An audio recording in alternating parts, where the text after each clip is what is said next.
बिस्मिल्लाहिर्रहमानिर्रहीम अस्सलामुअलैकुम। अल्लाह ताला बरकत दे आपके खानों में, आपके दस्तरखानों में, आपके रोज़गार में। आज जो रेसिपी हम आपके साथ शेयर करेंगे वो है शलजम और चिकन की रेसिपी। शलजम गोश्त तो सभी बनाते हैं, आज जो हम बनाएंगे वो चिकन के साथ शलजम बनाएंगे और बहुत ज़्यादा हम इसमें ग्रेवी नहीं रखेंगे, थोड़ा सा इसको भुना हुआ रखेंगे। और रेसिपी स्टार्ट कर लेते हैं जी। सबसे पहले तो यहाँ पर हमने लिया है एक आधा कप ऑयल लिया, उसके अंदर मैंने एक बड़े साइज़ की प्याज थी जिसको मैंने बारीक बारीक काट के और मैंने इसको फ्राई करना शुरू कर दिया। इसको मैंने गोल्डन फ्राई करना है और ताकि अच्छा सा मसाला इसका बन जाए, क्योंकि मैं इसको मसालेदार बना रही हूँ, ग्रेवी बहुत ज़्यादा नहीं होगी, मतलब शोरबा। और इसके साथ ही जो है आप मेरे चैनल को लाइक कर दीजिए, शेयर कर दीजिए और सब्सक्राइब कर दीजिए। और जिन लोगों ने सब्सक्राइब कर लिया उनका बहुत बहुत शुक्रिया, और जिन्होंने नहीं किया वो भी सब्सक्राइब कर लें।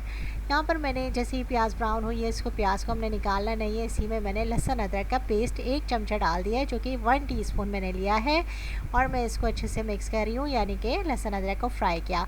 अब थोड़ा सा पानी भी डाल देंगे ताकि लहसुन जल ना जाए और अच्छा सा एक पेस्ट बन जाए। जब हम इस तरह कर लेते हैं तो फिर हमें एंड में रिज़ल्ट ये मिलता है कि हमें ये प्याज जो है वो अलग से सालन में नज़र नहीं आती, जो कि अक्सर बाज़ लोगों का शिकवा होता है कि ऐसा हो रहा है। अब यहाँ पर जी मैंने लिया है चिकन हाफ़ केजी, जो कि मैंने छोटे पीसेस लिए हैं, क्योंकि मैं जो शलजम डालूँगी तो वो भी छोटे पीसेस होंगे तो इक्वली अच्छा लगता है, क्योंकि अगर छोटे पीस शलजम के होते हैं और बड़े बड़े पीसेस चिकन के तो वो अच्छा नहीं लगता।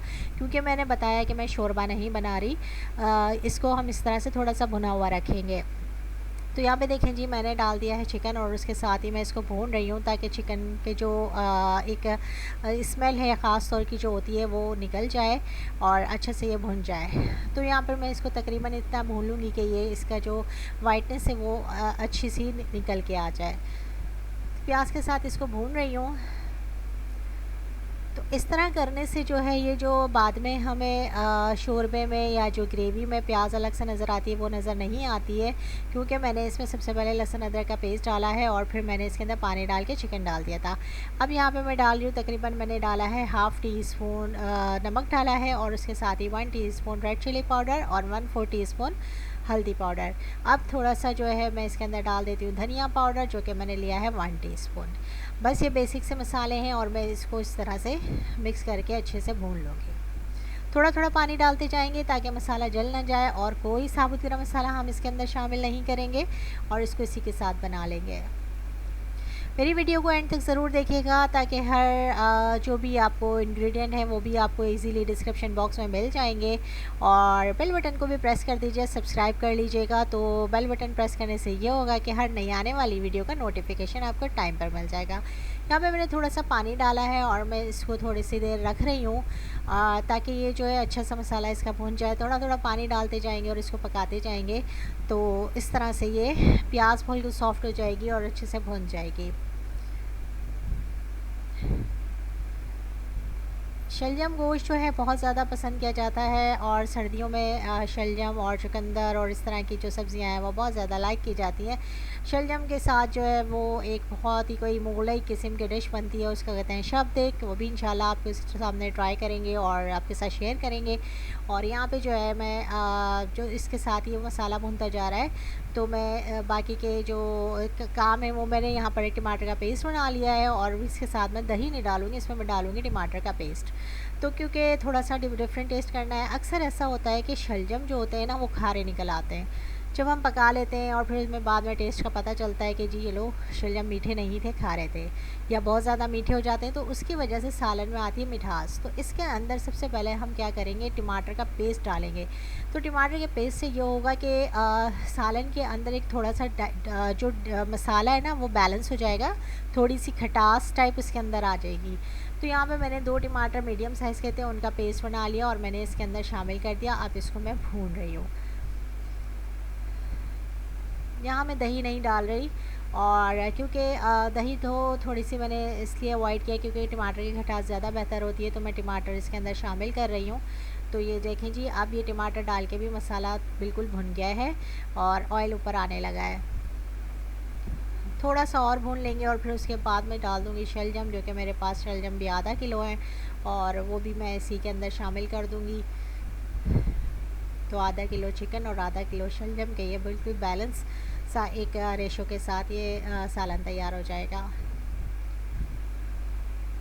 यहाँ देखें कितना अच्छा से ये भुनना शुरू हो गया, कलर भी इसका बहुत अच्छा सा आ रहा है। तो यहाँ पर मैं अब इसके जैसे जैसे ऑयल ऊपर आता जा रहा है, मैं साथ में शलजम जो है कि मैंने धोकर और काट के रख लिए थे, और मैं इसको इस तरह से डाल रही हूँ। देखें मैंने बहुत ज़्यादा बड़े नहीं रखे, छोटे छोटे टुकड़े किए हैं ताकि ये अच्छे से गल जाए। थोड़ा सा टाइम लेगा, तकरीबन 8 मिनट तो शलजम लेते ही हैं गलने के लिए। तो यहाँ पर जी मैं भी इसको इसी तरह तकरीबन भून कर पहले शलजम को मैं अच्छे से भून लूँगी, फिर इसके अंदर पानी शामिल करूँगी।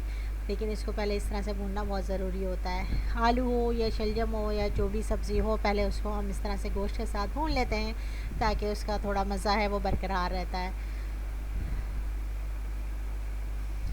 यहाँ देखें जी शलजम मैंने भून लिया। अब मैं इसके ऊपर डाल रही हूँ तकरीबन ½ टी स्पून में इसमें गरम मसाला डाल दिया है। पिसा हुआ गरम मसाला मैं डाल रही हूँ क्योंकि मैंने साबुत बिल्कुल भी नहीं डाला।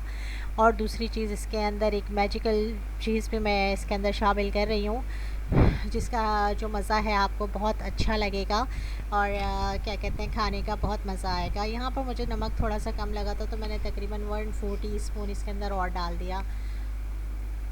नमक इसीलिए स्टार्टिंग में कम रखते हैं कि अगर बाद में ज़्यादा लगे तो हम उसको बाद में बैलेंस कर लें।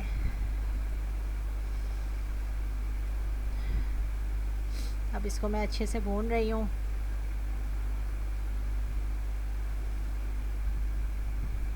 देखें कितनी खूबसूरत इसकी शक्ल आ गई है क्योंकि शलजम भी इसके साथ बहुत अच्छे से भून चुके हैं और ऑयल पूरा ऊपर आ चुका है। अब मैं इसके अंदर अपनी रिक्वायरमेंट के हिसाब से थोड़ा सा पानी ऐड करूँगी क्योंकि जितना मसाला हमें रखना है होता है। यहाँ पे मैं तकरीबन 2 टेबल स्पून डाल रही हूँ इमली का पल्प, यानी कि इमली का गूदा। तो यहाँ मैं 2 टेबल स्पून ही मैंने डाल दिए हैं।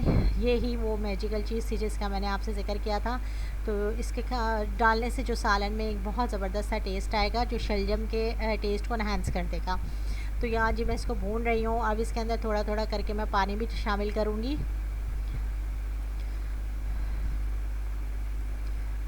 कुछ सालन होते हैं जिसमें भुनाई बहुत ज़्यादा करनी पड़ती है, तो जितना भून लेंगे और जितना अच्छे से और दिल से बनाएंगे तो खाने में मज़ा भी आता है।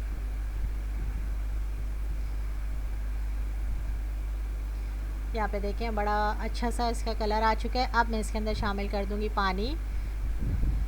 तो यहाँ पे तकरीबन मैंने 1 गिलास पानी डाला है, थोड़ा सा और शामिल कर देंगे।